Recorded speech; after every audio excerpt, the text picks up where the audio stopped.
Welcome to the Fantasy Goons podcast, part of the Pucks Out family. It's time to skip the book and find out the info you need to win your league with Bobby, Davey, and Brandon.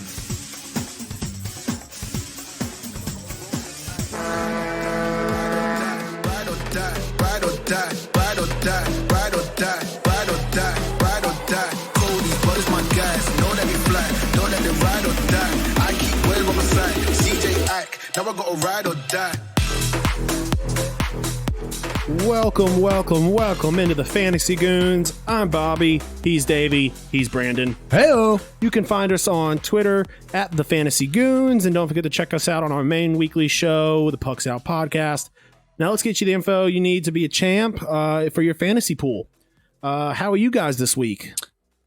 Wonderful. Not bad. I mean, it's, I feel like we're a lot of where we were this time last year, where, I'm a little behind, but You haven't positives fallen all are the way there. yet. I haven't fallen into just drinking on the show yet. Yeah. Davey had a fantastic night. Bobby, you've been killing it. I think Davey's at 244. You're at 238. I'm at 209. My roster is built more, we were talking about this right before the show, more widely. So, there's a couple of series that could end pretty quickly here that could hurt both of you. Yes. Whereas there's no series that can end that really hurts me. Now, the series that would have to lose to hurt me would be Vegas and Colorado would have to lose. Mhm. And so, Right. Well, but Colorado's honestly, a 4-game sweep yeah. didn't help you. Not that it hurt you, but Nathan it McKinnon didn't got me help enough you. points to make it a little bit okay, to make it a little bit enjoyable. But over the last 7 days, the point total has been Davey has scored 186 points. I've scored 186 points. Brandon got 168 points over the last 7 days. You had yourself a 50-point day yesterday on Monday. That is insane. That's Davey did. Yeah. I did not. I generally. I needed it bad, though, because my Edmonton Oilers, who I have numerous players on, lost. And so that was, I think, it hurt me. I think, who else did it hurt you at all? A little bit. I had McDavid. Yeah, that yeah. obviously didn't feel Yeah, good. and Ovechkin's but, out for you. But I really helped myself because if McDavid would have advanced through, or that would have been a long series, obviously he would have probably scored more than he did. But I had actually a good amount of Jets players that Scheifele and Nice. Wheeler and Pionk are really killing it for me right Yeah. now. So it honestly hurts that McDavid's out. And that was my number 1 overall pick. But it doesn't. Really realistically, we've seen him perform in not perform in the playoffs and get his team through. Whereas we've also seen those 3 guys push the Jets through farther than you think they're going to go. Absolutely. Yeah. And I will tell you that I am loving my first round pick. I don't know how you guys how feel about your first round picks. Not good.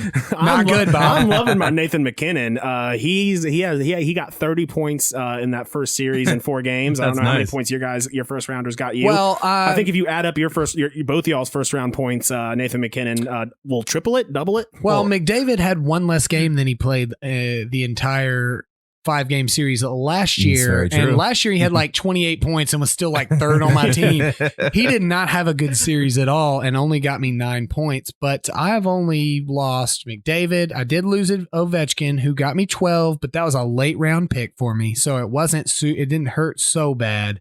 Ryan O'Reilly, I think, was literally my last pick. I've lost John Carlson and Torrey Krug. So I'm not super opposed to that. My biggest problem has been, but it's not necessarily a problem because they're not negative points, is my goalies that haven't played. Yeah. Yep. I think we all have at least one goalie that's just a dud. Your goalie's a dud because he's playing, but that's even worse Yeah. though. He got 4 losses in a sweep to Winnipeg. Mike Smith got me a -1. Whereas so. my dud is Varlamov, who might not even see the ice again now that Sorokin's doing so well. Right. And you've got, which he might show up, Leonard might show up. Leonard and Mrazek, which I don't hate having, both zeros, so But I could don't have play any later game. on. Exactly. I mean, if Nedeljkovic goes out and loses tonight, I think Brenda Moore is crazy not to give Mrazek a shot, in my opinion. And I do want to, from the bottom of my heart, thank you for taking Leonard first and not Fleury. That was a bad call by me, but not. I don't regret it's not a it. stupid It actually call. could It almost looked well. There for a time there, It could have been a great call. that there for a time there. My Saros pick was not looking good at all. Looking good now. Not Yeah. looking good at all. Because he was going to start all 4 of the games that he was going to lose, Yep. and like coming out with those 2 wins, sitting there with 9 points right now. I'm pleased with it. Yeah. So I'm 58. I kind of wish we were doing points for like maybe like a quarter point for a save because he would have gotten so many points that Dude, last He game. really would've. I That was also huge. wish shots. I mean, a lot of Yeah. these guys that we have, if we could not even necessarily adding hits and blocks, which kind of crazes up the situation. Yeah. I really do wish we could have shots on goal and but- saves Yeah, for but the goalies. we're working with what we got. No, I mean it's fine. It makes it does- challenging, It but- changes the game a little bit, but I'm happy with where I'm sitting. But I could leave this with You know what I am 3 surprised goalies, about is so. first off, I've got 2 players on my team that have got me 0 points. One of them, John DeForest. I don't think he'll only return. 2, huh? I'm sorry. No, well, I no. have Okay, one, sorry. No, But he's out now. Well, yeah, no, I'm sorry. Actually, I was looking at my offensive. I've got Max Pacioretty, but I think he'll turn. I think he'll get me some points coming up. I think so. And then, but on my defense, Justin Schultz, who is no longer in it with Washington, and Justin Falk for St. Louis, and Nick Hague, but he's on Vegas. He'll get himself. I'm honestly pleased with where I'm sitting right now because I have 1, 2, 3, 4, 5, 6. I have 6 guys that are scoreless, all defensemen. And listen to this list of names: Shea Theodore, nothing; Jake Muzzin, nothing; Jared Spurgeon, nothing; Petrie, nothing; Jacob Slavin, who's only played 1 game to be fair, nothing; Shea Weber, nothing. I mean, I could very easily be sitting there with no points coming out of the first round from 6 of those guys. So to be so close to you guys right there with that, I'm pleased. I mean, That's great. even if Huberdeau goes out, sitting there with 23 points for me, bro, you got to be Yeah. excited about that. You're going to be just fine over there. I really think you will be. I think I'm going to be hurting bad, especially if Pitt loses. Like I do only have 1 player with a 0 who's knocked out now, Vince Dunn, St. Louis. So I've actually put on some pretty good points. But real quick, I do want to walk through who I lost because TJ Oshie, Backstrom, Draisaitl, Nugent Hopkins, Tyson Berry, Darnell Nurse, Vince Dunn, and Mike Smith. Guys that were playing, and besides Mike Smith, Yeah. guys that were playing pretty well is Right. also the problem. And we talked about the Washington-Boston series earlier. I mean, 4-1 was not explanatory of what actually happened in that series. It Not could at all. have very easily have been 4-1 Washington. And that is that hurts to lose some of those guys for sure. But I'm looking forward to the remaining games of this round and the upcoming round. My Boston guys are killing it for me. If Aho can move through, he's killing it for me. Yeah. Forsberg, he's doing pretty okay. I mean, Hall was a steal for me. Barzal has been a little bit of a disappointment, if we're being he's honest. kinda- 6 points, but I mean, Jake Gunsel, if we're being honest, to only 1 assist the whole series. But I would honestly be happy with him only getting 1 assist all series if it means that Pittsburgh loses, because that helps me more than anything Yeah. else. Because That helps Davey me, yeah. doesn't Real quick, how have many it. does Matthews have? 9 I don't points. have. He's not on my team. He has No, 9 remember points. you picked over me? No, I got Matthews. Oh, sorry. He got Matthews. 9 points, a goal and 2 Was that my- assists. I with ended the up game winner. I ended up taking Rantanen because Okay. when you Real What quick. happened- my mix up. Does when I any- took you Marchand, took Marchand, and he's got 15 points, which is pretty Marchand's good. So killing it. I was going to combine 9. or He has compare. 9 points. So Okay, so my but he's pick got less right games now, played. Yeah, My pick right now it was is okay. a successful one. Now, the real question is, and where I'm going to determine the winner should I happen to lose, Do any of you guys have a goalie assist at this point in the game? I've got, let's see, I do. Grubauer. Marc-Andre Fleury. That's not even a fair goalie assist. Marc-Andre Fleury got himself an assist. Okay, well, really? Saros got himself an assist. Hey, guys, we all got one. Yeah. So I did want to bring up that in the, because we couldn't do it on here, on the off chance that there was a goalie goal, do we want to make a gentleman's agreement that it's worth like a good bit of points that we add 10 points goalie goal? You add it on at the end? 10? 10 is a lot, but I'm willing to say Let's do it. That 10 is so rare. Bro, if it happens, it's so rare. I think it's happened like 8 I don't think times 10 ever. Points, yeah. All right, deal. So that 10 won't points for a goalie change goal. the game, but like it will be dominant. Yeah. I for could it use to that 10 happen. points, right? Yeah. Yeah. Goalie goal Marc-Andre happens. Fleury gets himself a hat trick tonight. Gentlemen's agreement, 10 points 10 added, points. no matter what Tacked the final on score says. at It's the a end. tack on. Yeah. At the very end, I it's think a tack that's on. fair. Just, I mean, you can always just pin it. I can throw it on, and I can probably go in and add it to the score immediately, so there's no confusion. Sure. But all right, let's move in. Not much news that we didn't cover. Like we said, John Tavares might be out for a while. So we're gonna do a 3-part series: the good, the bad, and the ugly. This week we're gonna start off with the good. Talking about fantasy draft picks from the fantasy regular season. Whether it's a pick you really liked or you drafted them and they did a lot better compared to what they were projected. I'll start us off with Jacob Chikrin from the Yotes. D-Man, his preseason rank was 286. His final ranking... I'm sorry, I don't mean to cut you off, but I do think we should highlight that we didn't necessarily choose the exact same league. We tried to pick a pretty standard league where we're highlighting their final ranking. They were very close in all 3 of the leagues we picked, so it may be a little different based on stats and stuff. I'm sorry, but they'll be within the same area. Yeah, they'll be in the realm. So Jacob Chikrin. All right, so yeah, he had 18 goals, 23 assists, 41 points. Ended up ending the season on the league that I got him from, and at number 41. So that's a pretty big jump. And I mean, that's a thing that if I picked him up in a league and got him really late, and I actually picked him up during free agency. Didn't even draft him. And he ended up being a game changer for me on defense. For a deep league, a guy who can come out on a good Coyotes team. And then in Florida, listen, everyone knew this is a great player, but he moved up. It's a lot easier to go from like the 200s up into the top 50. It's a lot harder to go from the bottom area of the top 50 into like the top 20.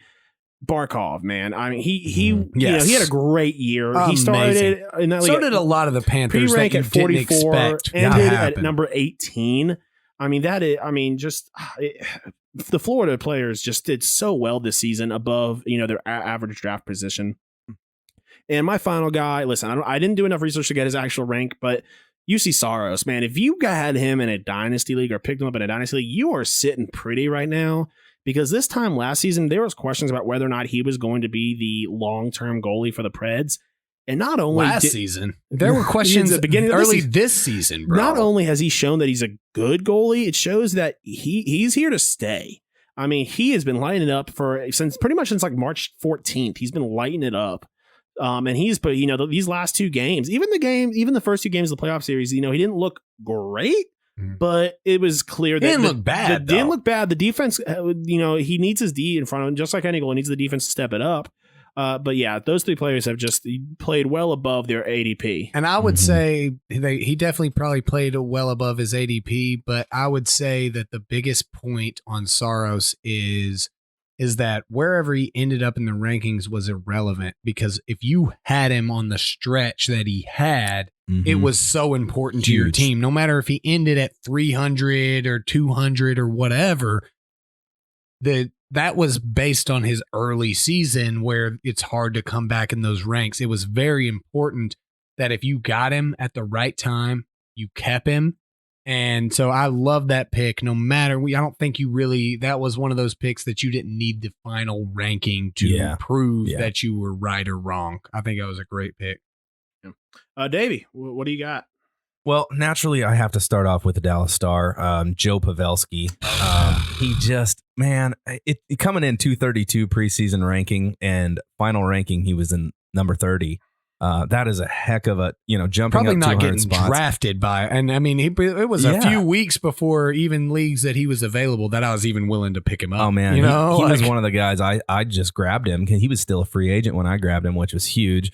He actually ended up with 25 goals, 26 assists for 51 points, plus 22, and he had that 21 power play points, which was good enough for, I think it was top 15 in the league this year, which he was leading top for 15. I think he was pretty close to the top. I just looked it up, and he actually he was most of the season. He dropped quite a bit because he went on a drought there where he didn't score for a long time. Well, I think that was a whole Dallas thing. It was a whole Dallas thing. Yeah, you're absolutely correct. but yeah, so you can't knock that, and that's a pretty solid little jump for him. I also have a goaltender here, Jack Campbell for Toronto. He had a nice opportunity to step in when Freddie Anderson went down for majority of the season. And he started at 386, and his final ranking was 66. Jack Campbell had himself a great year with 17 wins and 3 losses. I mean, unbelievable. 2.15 goals against and a .921 save percentage. What a great opportunity for Jack Campbell, a former Dallas Star, to come up and play a great season with Freddie down like a veteran. That must have been a while ago, right? Because he's been on Los Angeles for a while. Was a now, Dallas Stars right? draft pick, and yeah, so he never actually played. I think he might have played a game or two, but not many.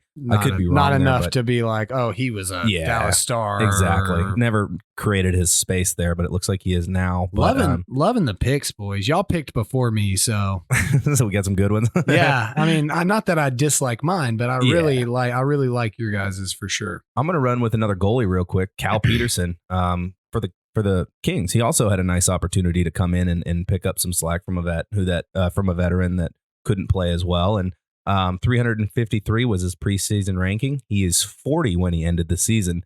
Wow. What a great opportunity for Cal Peterson with a Kings team that could potentially have might have a good run next year, depending on how they fix things up in the offseason.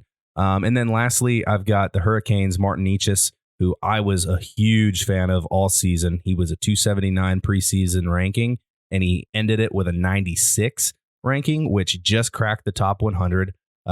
He ended with 14 goals, 27 assists for 41 points with a plus 25.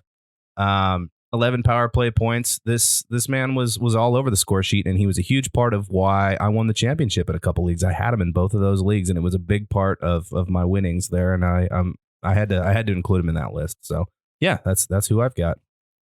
Great choices. Like I just said, I've got a few, and you guys went with those more niche players that you really got to steal from. I'm actually going to go a little bit opposite and go with those guys that everybody in the league drafted extremely high and got their money's worth. Connor McDavid and Leon Draisaitl.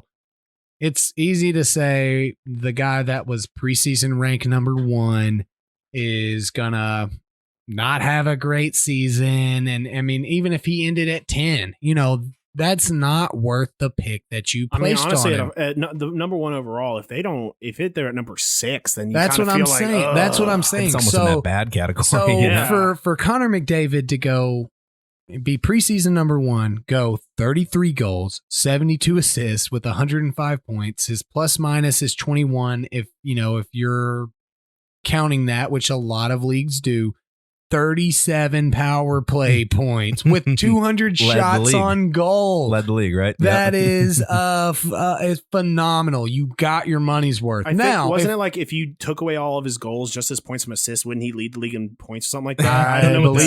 I believe so. I mean, it's so ridiculous. And now if you were an idiot and drafted him number 1 overall in some sort of playoff pool or something, then you're dumb. Especially you're dumb. 2 years in a row. Because I would assume that idiot. person would have friends telling him that he shouldn't do it. You're an idiot. But I mean, I don't know anybody like that, if I were being honest. So I wanted to highlight that the great picks don't always have to be the picks that are steals as much as they are.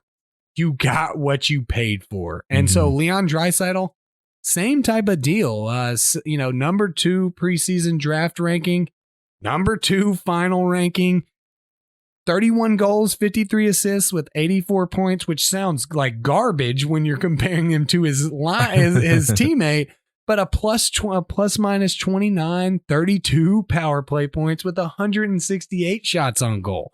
you got what you paid for at the top of the draft this year if you didn't overthink it. And I find that to be a tough thing to do. I mean, it's tough to say this guy's ranked number one, I'm going to draft him, and you do it. So, question: next season, next playoff fantasy pool, are you taking Connor McDavid? No question, dude. How do you not? He'll be 25 at that point. He'll be 25. No, like it's one of those things. 5 years from now, you're going to be saying this is the year he does well. When I lose picking him number one, I'm feeling better than if I let one of you guys get him. It's he really he easily, even if they get swept, there is a chance McDavid could have gotten like 25, 30 points in that first He got a goal and 3 assists, and there was literally a game where it was 1-0. Okay, like he played. They got shut out in 2 games. He did get shut down, but I mean, shut down. They barely let him. They barely let him shoot. Yeah. They did their job. They did exactly what they had to do, is shut those guys down. They were who they thought he was. You know, like I mean, that's. Have y'all seen Stephen A's rant about Edmonton yet? Here is the audio from it. We all know I'm not a hockey expert, okay? The only thing I know about hockey is that the puck is black. But even I have heard that Connor McDavid and Leon Draisaitl, I've heard of both of those guys. Connor McDavid, the phenom, the future of the sport, the NHL's leading scorer. Draisaitl, second in scoring to McDavid this year. The NHL's leading scorer last year. Swept in the first round as the higher seed after not even getting out of the qualifying round last year. Now, how you gonna do hockey like that? I can't tell you how excited I am that ESPN got the rights, because you know what we haven't had is commentators that bring life to the sport like that. Agreed. Love or hate Stephen A. Agreed. He is making it so interesting, and he's going to bring so much I love it. personality. Fantastic analysis of that, because I am not a Stephen A. fan, but that is what ESPN commentators are going to bring to hockey. For sure. And I love that he can be like, listen, I don't know hockey, when instead of just being like, oh, let me try and pretend and read off the cue cards and pretend like I know what I'm talking about. The thing is, he summed it up so well for that casual hockey fan. That's exactly what I said on the main show, essentially. I didn't say it as quite as verbosely as Stephen A. said, but that is right. That is absolutely right. It is so disgusting that these are the 2 best hockey players in the league, arguably. I mean, you could make your argument here and there. And they couldn't even salvage together 1 win. Well, and they couldn't salvage together 1 win. Were they up 4-1 or 3-1 when they lost? I mean, they were up 4-1, right? Yeah, they were up 4-1. And lost the game in overtime. It's not acceptable. You know, it is disgusting. Like, if you're I hate saying this. I agree with Stephen A. Smith so much. It was a perfect non-hockey fan take. I loved it. I'm gonna make that a soundbite. Just, I agree with Stephen A. so much. Just to use on everything. Just use it. That's okay. I mean, you know, like, whatever. And so I went to, before I go to what I just basically picked the whole team, because they did so dominant. I do want to give an honorable mention to my boy Elias Lindholm, who was preseason projected rank at 322, ending at which was way too low, way too low, ending at the season at 26. He had a great season for the Flames, so I do want to highlight that. But now we're going to go into the Habs Central, where it is, I mean, I probably could have kept going down the list and kept finding them. That was the problem. That's why I have so many, and I'm sorry about that, guys, but they were just so absurdly ranked.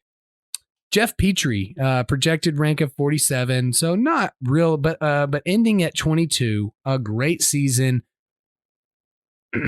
12 goals, 30 assists with 42 points. 6 plus minus, which is not bad for a defenseman that is on the ice a lot. 15 power play points and 128 shots on goal. Great. I'm not even looking into the in-depth of the hits and blocks that he added to your team. It was a guy that really stepped up time and time again for the Habs.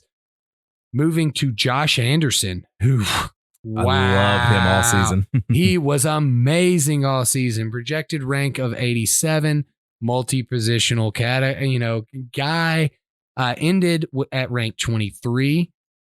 Stats, 17 goals, 7 assists, 24 points, a minus 10. So if you're playing plus minus, that wasn't super beneficial. Only 2 power play points, but 125 shots on goal, and the hits that he delivered for your team are just, it's unheard of for that guy that's going to score you 24 points to get the level of hits that he also brought to the team. Moving on to Tyler Toffoli. He was projected pretty high at 28, ranked 12 at the end of the season. And so 28's a pretty high rank, but that many spots moved up, 16 spots moved up in those top 30 are so valuable. There's a chance that you got him in the 40s picking him. And 28 goals, 16 assists, 44 points, 10 power play points, 158 shots on goal. Valuable. Again, great. Left wing, right wing capabilities. That adds so much to your team. Thomas Tatar. This is the real steal if you happen to get him. You're only about halfway through your Habs players? Only about halfway through. It's incredible. I've got 3 more. Projected rank of 300. Ended at 29. Thomas Tatar killed it for you if you got him. 10 goals, 20 assists with 30 points, 8 power play points, 82 shots on goal. But again, it goes back to the hits and the blocks that he's providing on that offensive side of things. Amazing. Nick Suzuki. We all kind of talked about him as the steal, me in particular. I dropped him mid-season. When tailing off, when they were tailing off there for a minute, I dropped him. I couldn't pull the trigger on dropping him. Center, right wing, projected at 51, which in our league, that's fairly higher than I thought. He ended at 36 because, like you said, he did drop off. You had him at the beginning of the season. He really provided such a bonus because he was projected at 51. He probably didn't go to 8th, 9th round. You could have stolen him in a couple of places. 15 goals, 26 assists with 41 points, -5 again. That was an issue if you deal with that, but 13 power play points with 110 shots on goal in a 56 game season. This is amazing numbers. And then my boy, Shea Weber, projected 201, ended the season ranked 25, continued. Everybody's, he should retire. He's terrible. Get him out of there.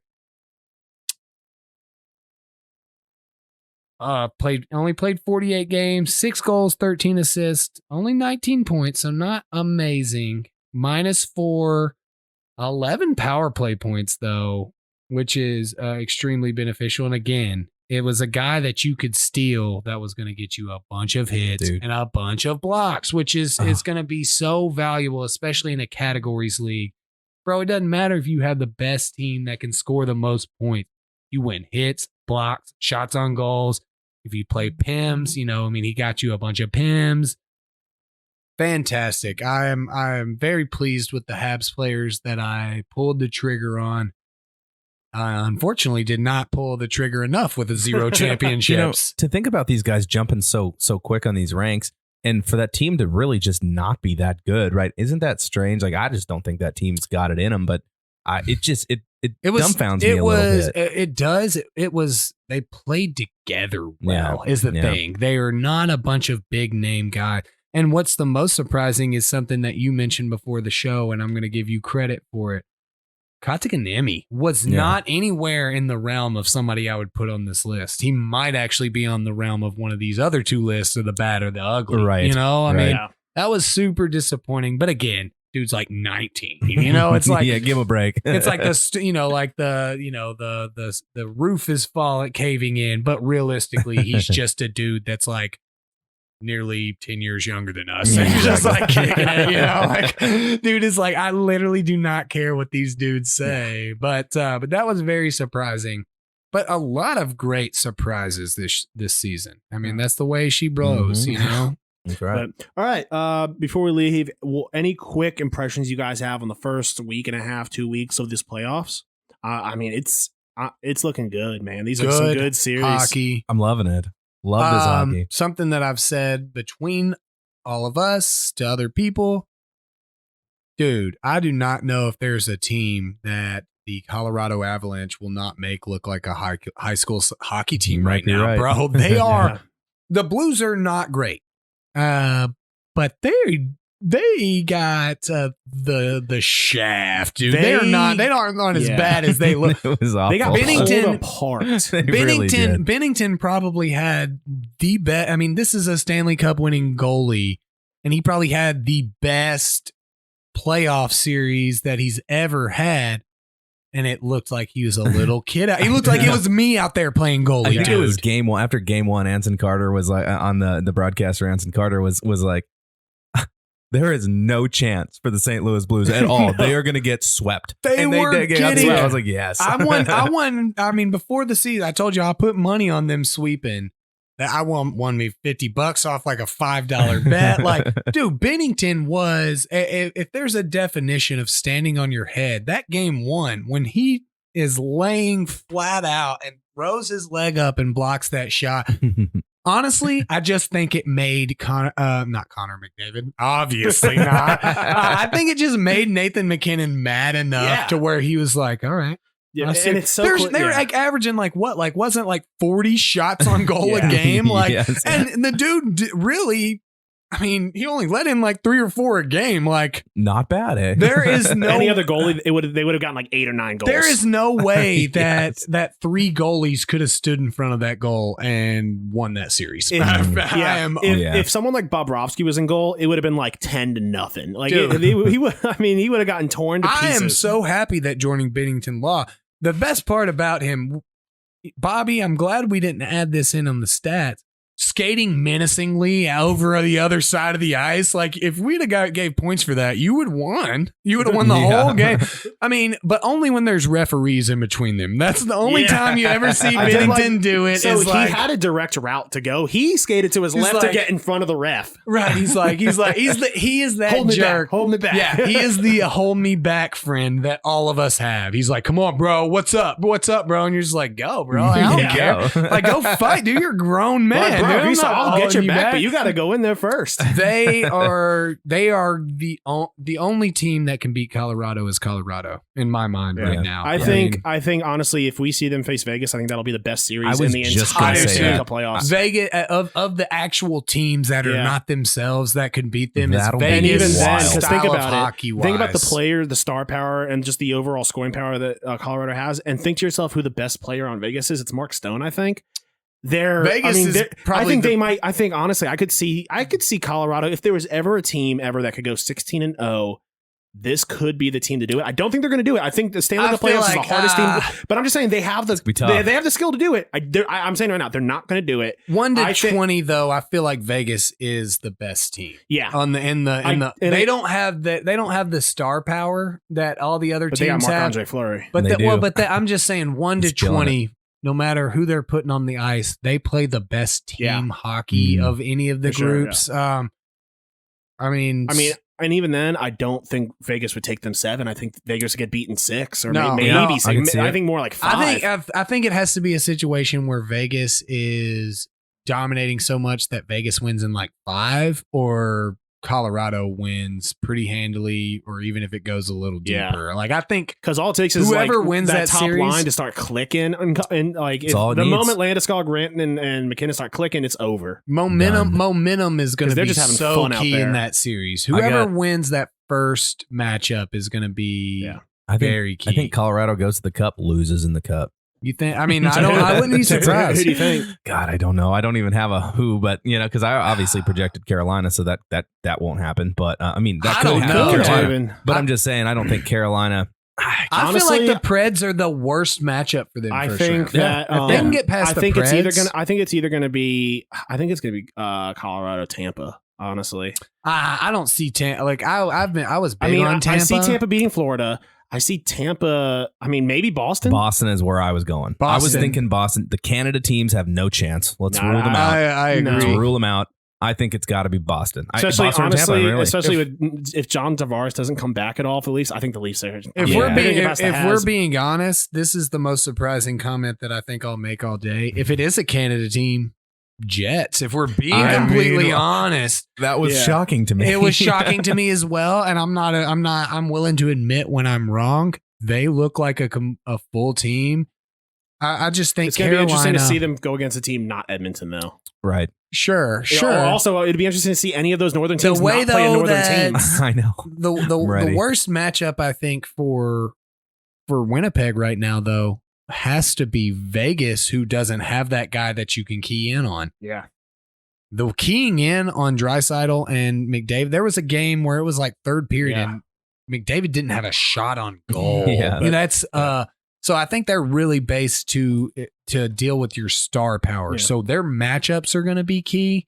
Mm-hmm. Boston, I feel like, is the team that you gotta fret about. Yeah, they're good. Marchand's deadly, but Bergeron is playing better hockey that whole than I've seen in a Rask while. Is looking good. Taylor Hall has been. Yeah, we've talked about it being a potentially great addition, and I believe that it's really added a lot. And even players like Nick Ritchie are coming up and playing. Craig Smith, guys like that, Corrali is playing good. There's good. They've got good. Great lineup, and I'm impressed. All right, guys. Thanks for coming in. Join us in 2 weeks. We'll see you guys later. Peace. This has been the Fantasy Goons podcast, brought to you by Standing Stone Farms. Listen to the boys every week and join in on the conversation on the three majors of social media.